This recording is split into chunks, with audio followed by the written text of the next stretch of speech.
Hi అండి, నమస్తే. Welcome to my channel. నేను వరలక్ష్మి వ్రతం కోసం అయితే కొన్ని ఐటమ్స్ తీసుకున్నాను. అవి మీకు ఇప్పుడు చూపించబోతున్నాను. ఈ నెల 16వ తేదీ ఏకాదశితో కూడిన శుక్రవారం రోజున మనం వరలక్ష్మి వ్రతం అయితే చేసుకోబోతున్నాం. వరలక్ష్మి వ్రతం కోసం అయితే నేను కొన్ని ఐటమ్స్ తీసుకున్నాను. అవి ఇప్పుడు మీకు చూపించబోతున్నాను.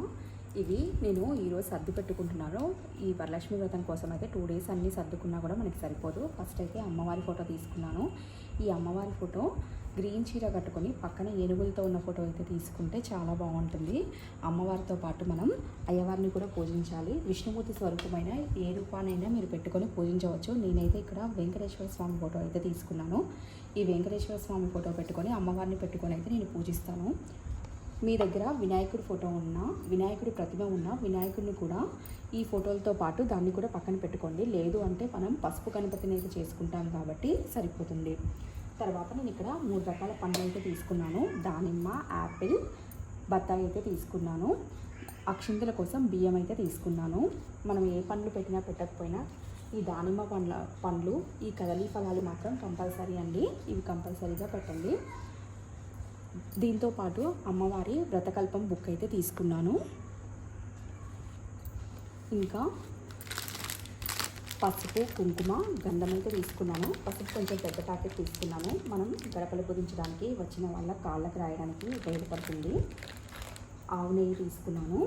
ఈరోజు కంపల్సరీ ఆవు నెయ్యితో దీపం అనేది పెట్టాలి. అమ్మవారికి ఆవు నెయ్యి దీపం అంటే చాలా ఇష్టం. ఇంకా 2 కొబ్బరికాయలు అయితే తీసుకున్నాను. ఒక కొబ్బరికాయ ఏమో కలశం మీద పెట్టుకోవడానికి, మరి ఒక కొబ్బరికాయ పూజ అయిపోయిన తర్వాత కొట్టడానికి అయితే తీసుకున్నాను. ఈరోజు నేను చామంతి పూలు అయితే కొన్నాను. అమ్మవారికి మందార పూలన్నా కదంబ పుష్పాలన్నా చాలా ఇష్టం. మీ దగ్గర అవి దొరికితే వాటితో కూడా అమ్మవారిని కంపల్సరీ పూజించండి. వాటితో పాటు బిల్వదళాన్ని కూడా ఉపయోగించి అమ్మవారి పూజ అయితే చేయండి. అమ్మవారి కోసం చీర, గాజులు అయితే తీసుకున్నాను.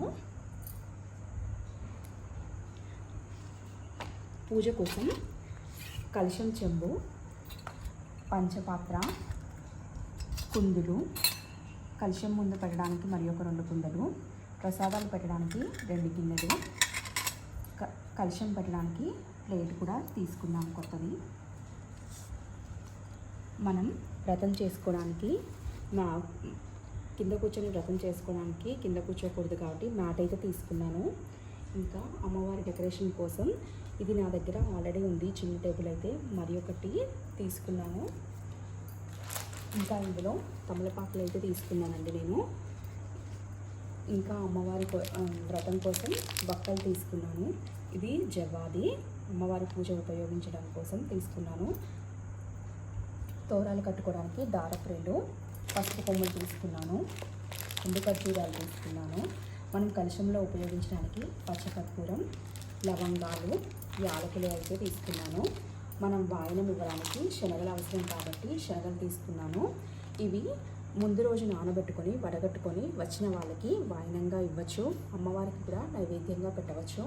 అమ్మవారికి నైవేద్యంగా పెట్టాలంటే ఉడకబెట్టి తాలింపు వేసి మాత్రమే అమ్మవారికి నైవేద్యంగా పెట్టాలి.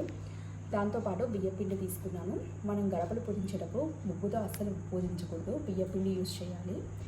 ఈ బియ్యపిండితో పాటు బెల్లం తీసుకున్నాను. ఈ 2 కలిపి చలివిడి చేసుకొని మనం వాయనం ఇచ్చే దాంట్లో చలివిడిను ఈ శనగలు యూజ్ చేసి వాయనంగా అయితే ఇవ్వాల్సి ఉంటుంది. ఇంకా నేను పచ్చకర్పూరం కొనుక్కున్నాను, అగరబత్తులు అయితే తీసుకున్నాను. దీంతో పాటు బత్తెల కోసమని దూది కూడా సిద్ధం చేసుకున్నాను. ఈ దూది వస్త్రంగా కూడా ఉపయోగించవచ్చు. పంచామృతం కోసం తేనె బాటిల్ అయితే తీసుకున్నాను. ఈ తేనె, ఆవు నెయ్యి, ఆవు పాల ప్యాకెట్ అయితే కొనలేదు, రేపు తీసుకుంటాను. ఈ రోజుకైతే నేను ఈ ఐటమ్స్ అయితే సర్ది పెట్టుకున్నాను. మరి కొన్ని ఐటమ్స్ రేపు తీసుకుంటాను, అవి కూడా మీతో షేర్ చేసుకుంటాను.